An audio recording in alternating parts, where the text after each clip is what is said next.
Alright, this time in the Quick Speed Shop, we're doing a little update video. I got some 40 Mercury action, and I got some gas station build action. We're going to start and get into it right now. I'm a professional, don't try this at home.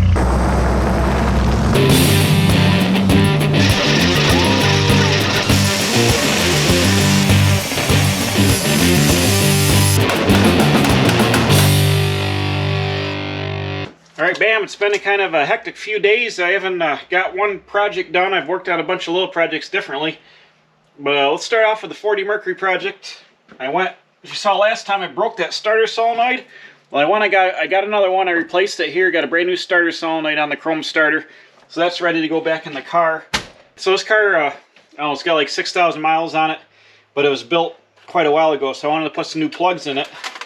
And originally it had these AC Delco, what are they, R44Ts in it. So I went and ordered some new AC Delco plugs. I end up with R45TS, which I just picked small block Chevy plugs. And the new plugs came in here, and you can see the difference in the height of these. Now normally that's not a big deal, but this car has these headers on it here, which, can you see them? It's got a shorty tube headers. Off camera I went to put the new spark plugs in, and I ran into the problem. Here I started this one, and when I put that long plug in here, the boot was right up against the tube here, and these are super close to begin with. If you can see this one here, I got like maybe an 1/8 inch from this first plug wire back to the header. So I didn't know what I was going to do. I was going to order another set of the original R44T plugs that were in here, and I was looking at the heat range. They're a little different. These are like the standard plug. So I got looking around on the internet, and actually Accel makes a special header plug right here. They're a short plug. I bought these at Advance Auto Parts. They're like 40 bucks. The part number is 8199. So let's take a look at one of these and see what we get here. Aha! Because these are supposed to be shorter, custom short body for up close header tube action.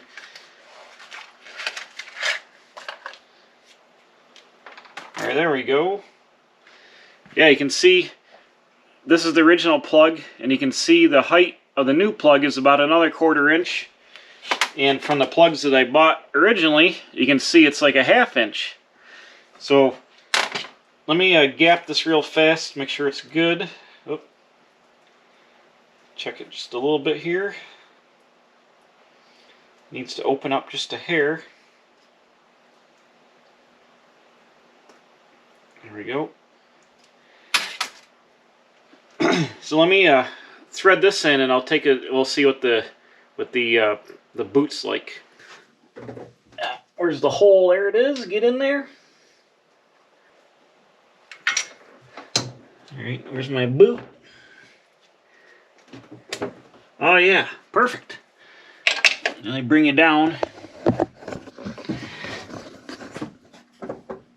It's really hard to see, everything's in the way here, but I can stick my finger between the plug, the boot, and the header now. So that's super nice. So that's going to give me a lot more clearance for these short plugs. That's good. A little bit more clearance there.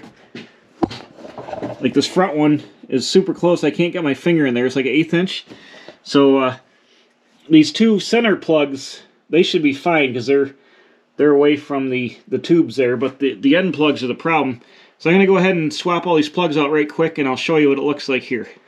Okay, I got the side all installed, the passenger side, and let me show you what I had to do here. So I put the short Accel plugs in the front and rear. Here, the front here, I can get my finger between the boot and the header tubes, so there's about an 1/8 inch more clearance here in the front. But then, the middle two cylinders,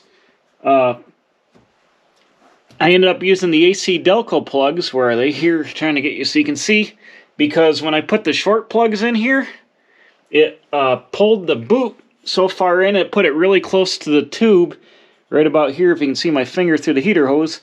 It put the boot really close to the tube. So I put the longer AC Delco plugs in and brought the boot out away from this heater, the header tube some. So it actually helped out with that. So what I'm doing now is I'm going to run a set of mix match plugs, which probably some of you guys are thinking isn't the best thing to do. But I'm more worried about burning the plug boots. These both had the same, looks like the same, exact same heat range. The electrodes are pretty much in the same spot. So I can tell from the heat range is actually different from the plugs that were in there. You can see that with the electrode being in a different spot. But so I'm not concerned about the two different plugs. You know, they're just got a longer body, but the heat range and all that's the same on the electrode. So I think it'll be all right. I'm gapping them all to the right same things, and they're both the copper plugs, so it should be fine. So I'm running the Accel header plug, short header plugs in the front and rear for the tubes, and I'm running the longer AC Delco R45 TSs in the middle to get away from the headers. And I guess I'll fire it up and I'll see how it's doing. So that's pretty much the Mercury update for now. I'm painting the battery box, which I made last time in the video. And the battery cables are all run. I fixed the starter so I can slap that back in. I'll change the rest of the plugs out. And then the next video, I'm going to be running the fuel lines. And I bought a vacuum brake bleeder so I can bleed the rear brakes. And then we should be able to fire this car up and start getting it to move around on its own power. So that's pretty much the Mercury update. Let me take you out to the gas station build. I had a pretty much monsoon rainstorm the other day, and it flooded the front of the building. I don't have any footage of the flood, but I ended up needing to put a drainage pipe across the front of under the overhang where the water runs down in to basically intercept the water and get it out from under the building. So let me cut to that for the second part of the update video here. I'll show you what I did. I used a 4-inch PVC Schedule 40 pipe and some 4-inch thin wall drain pipe to make a drain there, and we'll finish out the video working on the vintage backyard gas station. Well, now I'm going to concentrate on building the office part of the gas station here. And I had some super heavy duty rain the other day. Yesterday it rained about 2 inches, and I'm glad that it did because it showed me I got water issues here. I had the water run off the lawn because this is on a little bit of a slope, and was running down here and going right under the portion that's going to be the office. So I've pulled my fabric back. This will all be stone eventually, and there'll be the concrete apron under the overhang for the pump island. What I want to do is where I laid this orange paint out, I want to put in a drain.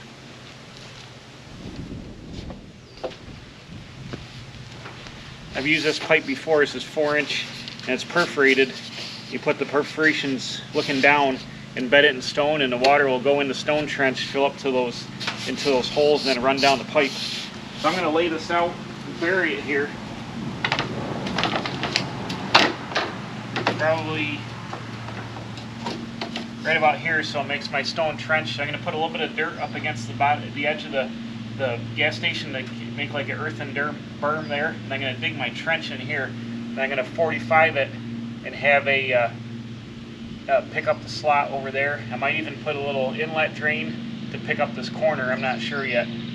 But it's going to go out here, extend past the building, and then have another 45, and it'll daylight because the grade goes way there. And it'll just give the water, when the water sheets off here, it'll sheet through the stone, and it'll go into the stone trench, into the pipe, and it'll carry it away, and it'll keep all the water out of the office here.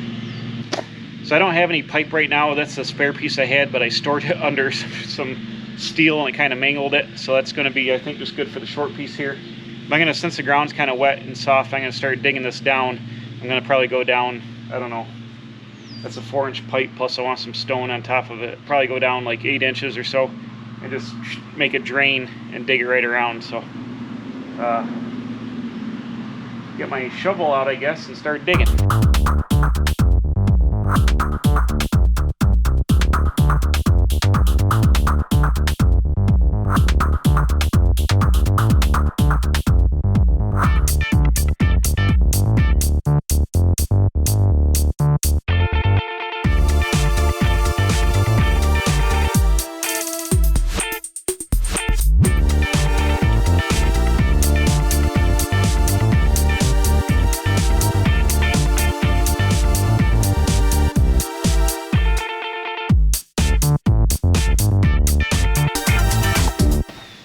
Even under the overhang, it's awful humid out still.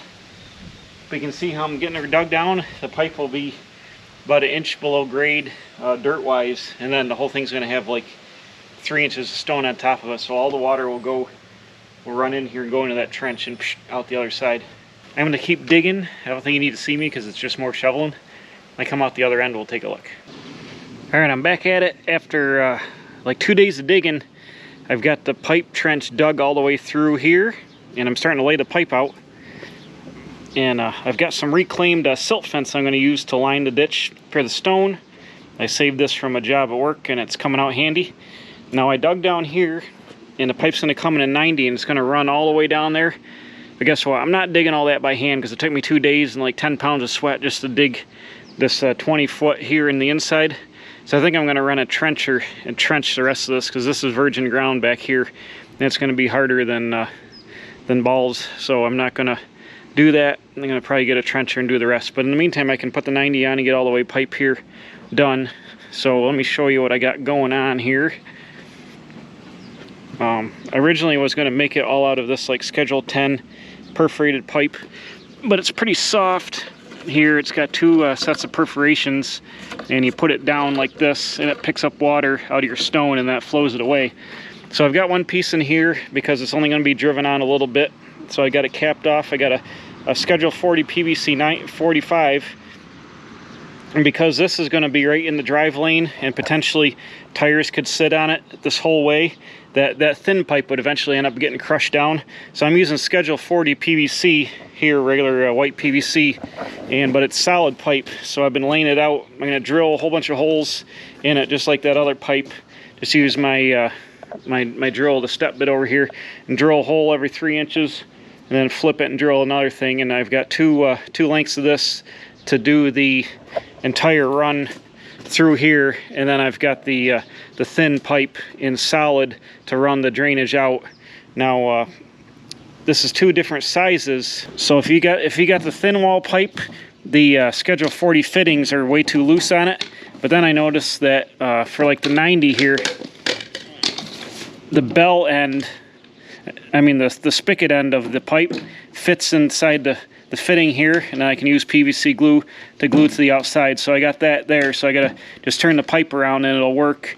Then I've got the 4-inch couplings to put the 4-inch pipe together. So I've got the Schedule 40 for the high traffic area, and then the thin pipe for the outlet, which will just be in the lawn and not have any traffic on it. So I'm gonna drill all these pipes, and then we'll get them laid out and start stoning it. I also have a truckload of 1 and 2 crushed stone that is going to bed the pipe and allow the water to roll off the dirt into it, fill up the stone to the holes in the pipe, and then travel down the pipe. So we'll bed it all in this 1 and 2 stone here. Okay, after a ton of drilling, I got my holes drilled. I got 2 sets here. I got my 45 glued on and the first coupling glued on here.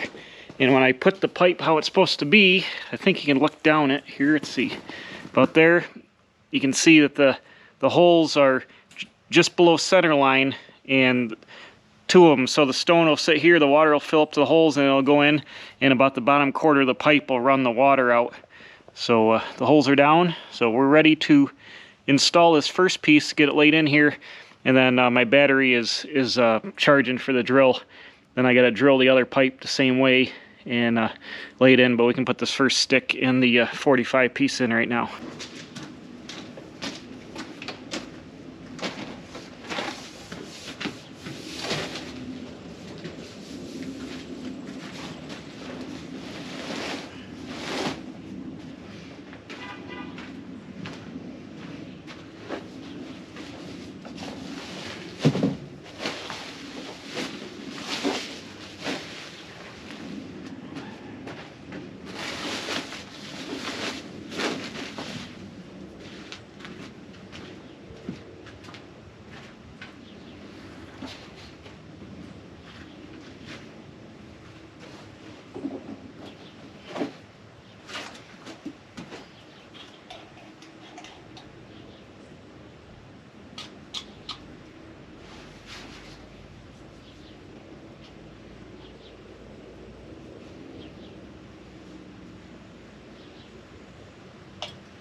Alright, there we go. Got that glued up. I'm going to put a level on it, just make sure I'm going downhill. I want this thing to be flat. We're going downhill a little bit, but the stone in the pipe and then the outlet pipe, which will definitely be downhill, we'll let the water trickle in here and then it'll run on its own anyways. But I dug it pretty flat. It's a little higher here, so it'll take it and go this way, then run out that way. So it should be good. Okay, I checked my pitch. I got about a quarter bowl fall going downhill, so that's good.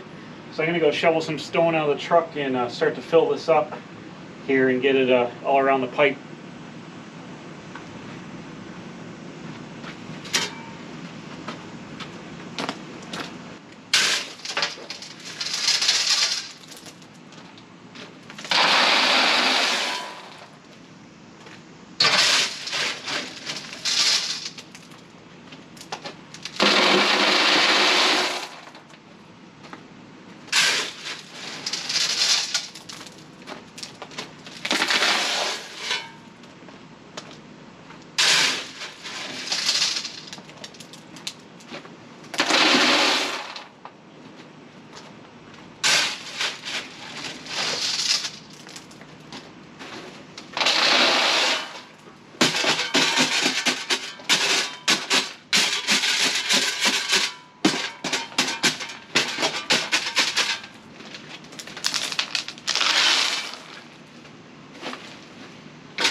I'm just going to keep working it, keep stoning it, cheek it all up, and I'm going to fill it right up top till it's flush with my dirt level here. And then when I lay the fabric out for the stone that's going to go in here, the water will run right off this fabric into this fabric and into the stone.